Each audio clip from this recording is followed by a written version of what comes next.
पिताजी जो होते थे ना, अपनी बेटी उन्हीं को दिया करते थे जिनके भीतर भक्ति हो, प्रेम हो, उन्हीं को बेटी दिया करते थे। आजकल के माँ बाप भी बिल्कुल पैसे के पीछे पागल हो गए हैं। बस पैसा होना चाहिए, भले कैसा भी हो लड़का, शादी कर देते हैं। पैसा देखते हैं, बस पैसा हो बस। शादी कहां करनी चाहिए? पद्म पुराण में लिखा है, लड़की के लिए योग्य वर चाहिए। कैसा चाहिए? योग्य वर। लड़की गोरी है, लड़की का रंग साफ है, तो लड़का भी वैसा ही हो, मिलता जुलता गोरा ही हो। अब ये नहीं कि लड़की बहुत गोरी है, सुंदर हो, लड़का ले आए कोयला। हाँ, ऐसी जोड़ी नहीं बनानी चाहिए। माँ बाप अब आप कहेंगे महाराज जी भगवान के घर से बन के आती है। भाई साहब, बन के तो आती है भगवान के घर से, सही है, पर फिर भी तो भगवान ने माता पिता को जिम्मेदारी दी है कि नहीं, कि तुम लड़का ढूंढना, तुम लड़की ढूंढना। तो ढूंढो तो अच्छा, फिर भाग्य में जो होगा तो आखिरी में मिलेगा ही मिलेगा। लड़का, पद्म पुराण में लिखा है, जो माँ बाप लड़की के प्रतिकूल विवाह कर देते हैं उन माँ बाप को पाप लगता है।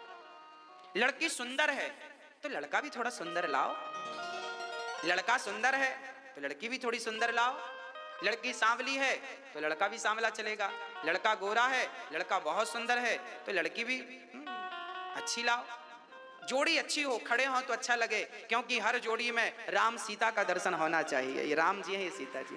हर जोड़ी में राधा और कृष्ण का दर्शन होना चाहिए, है ना।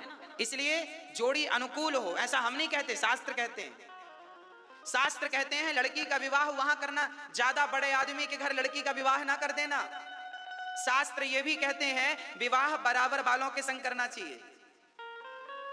मेरी छोटी सी झोपड़ी है तो छोटी सी झोपड़ी जैसा घर मेरा है वैसा ही घर बेटी के लिए ढूंढो। ज्यादा सोने के महल ना ढूंढ लेना, नहीं तो आपकी बेटी वहां जाएगी तो वो लोग ताने मारेंगे। तेने बाप के राज में देखा है कभी? गरीब बाप की बेटी बड़े घर में चली जाती है ना, तो बड़े लोग ताना जरूर मारते हैं। तुमने बाप के घर में देखा है? इसलिए साहब, बड़े लोगों से, बराबर वालों से समझौता संबंध करो, ताकि ये ताना सुनने को ना मिले कि तुमने बाप की राज में। भाई बराबर वाले से करोगे तो वो ये ताना मारेगा नहीं, क्योंकि जो तू खाता है वही हम खा के आए हैं। हाँ, जहां तू सोता है हम भी वहीं सो के आए हैं। तेरे भी बिस्तर ऐसे ही है, हमारे भी बिस्तर ऐसे ही है। जो कंबल तू ओढ़ता है वही कंबल हम ओढ़ लेते हैं। हाँ भाई, हम लोग तो बोर का पानी, जो जमीन से पानी निकलता है वो पानी पी लेते हैं, पर आपके घर में तो पानी फिल्टर करने की मशीन लगी है। तो फिर कहेंगे तेने बाप की राज में पिया है ऐसा पानी? तो भैया वहीं पानी, वहीं शादी कर लो जहां फिल्टर मशीन ना लगी हो। मतलब शास्त्र कहते हैं बराबर लेवल हो। थोड़ा सा 19-20 चलता, लड़की का घर वर और अच्छा हो आपसे और अच्छी बात है, थोड़ा डाउन भी चलेगा। और फिर तीसरा निर्णय है कि लड़की, यदि लड़का बहुत अच्छा है और उसके पास कुछ भी नहीं है दौलत, और लड़का योग्य है, तो भी लड़की का विवाह कर देना चाहिए, क्योंकि लड़का योग्य है तो कल को कमा के बहुत सारा इकट्ठा कर लेगा। और अयोग्य के घर में यदि बहुत सारी दौलत है और यदि अयोग्य के घर लड़की का विवाह कर दिया तो शराब पी पी के सारा उड़ा देगा, आपकी बेटी को भी मारेगा, कल को रोएगी बेटी। तो जरा शादी के पहले भी माता पिता को विचार कर लेना चाहिए। और आजकल तो शादी के पहले मेडिकल टेस्ट जरूर कराना चाहिए, मेडिकल जरूर कराना चाहिए। आज के जमाने में बहुत सारी बीमारियां गुप्त में होती हैं, पता नहीं चलती, बाद में पता चलती है कि कैंसर है, ये है, फलाना है, ढिमका है। तो जरा 1000, 5, 10 हजार रुपए खर्च करके चेकअप कराओ। लड़की के जीवन का सवाल है, बड़े निर्णय है भाई। उस जमाने में साधन नहीं था, अब तो साधन है।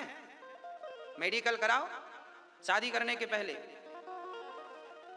लड़की का जीवन ना बिगड़े। नहीं, बहुत सारे केस ऐसे होते हैं, इसलिए हम आपको सावधान कर रहे हैं। हम नहीं कर रहे हैं, हमारे शास्त्र सावधान कर रहे हैं। कोई माने ना तो हम क्या करें?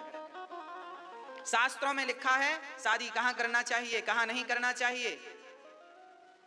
लालची लोगों के घर लड़की नहीं देना चाहिए, जो दहेज की ज्यादा से ज्यादा डिमांड करें, ऐसे लालची लोगों को लड़की नहीं देना चाहिए। अनुकूल हो, लड़का व्यवहार कुशल हो, लड़की व्यवहार कुशल हो, दोनों व्यवहार कुशल हो और दोनों एक दूसरे से प्रेम करें। इसलिए लड़का लड़की को बात भी करा देना चाहिए, भाई तुम दोनों मिल लो, बातचीत कर लो, पसंद है कि नहीं बता दो। आज के जमाने में ये जरूरी है, नहीं बाद में कल को बेटी कहे हमें तो पसंद नहीं था, मम्मी ने जबरदस्ती करा दिया, तो तुम्हारे माथे पे आएगी बात। इसलिए भैया दिखा दो, उन दोनों से बात करा दो, देख लो, सुन लो, समझ लो, तुम्हारा निर्णय है, कहोगी तो कराएंगे, नहीं कहोगी तो नहीं कराएंगे। जरूरी है, कहीं संदेह किसी के मन में ना रह जाए। इसलिए शास्त्र कहते हैं कोई भी काम करो विचार से करो। मैं बार बार विचार शब्द का उपयोग कर रहा हूं आज, इसलिए विचार शब्द का उपयोग कर रहा हूं कि विचार हर जगह होता है। शादी के पहले विचार करो, जमीन जायदाद खरीदने के पहले विचार करो, सही है कि गलत है, ये सही है कि वो गलत है, सब में विचार होना चाहिए।